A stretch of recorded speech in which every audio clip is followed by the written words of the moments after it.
അങ്ങനെ ഗംഗാവലിപ്പുഴയിലിടാൻ ഉദ്ദേശിച്ചിട്ടില്ല അവനെ.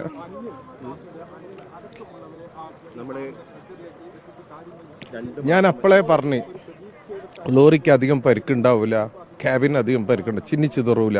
എനിക്ക് ഉറപ്പുണ്ടായിരുന്നു ഓന ആ ക്യാബിൻ്റെ ഉള്ളിലുണ്ടാവും. ഞാൻ പറഞ്ഞതാ, ശരിയായില്ലേ? ഉറപ്പായിട്ടും ഓനെയും കൊണ്ടിട്ട് നമ്മൾ പോവുള്ളൂ. ആ ഒരു ഉറപ്പാണ് കുടുംബത്തിന് നൽകിയിരുന്നത്. അതെ, അർജുൻ്റെ അമ്മയ്ക്ക് നൽകിയ ഉറപ്പ് പാലിച്ച് ഞാൻ അവിടെ എത്തിക്കൂ. കഴിഞ്ഞ 2 മാസം വലിയ ത്യാഗം സഹിക്കേണ്ടി വന്നു. തീർച്ചയായിട്ടും.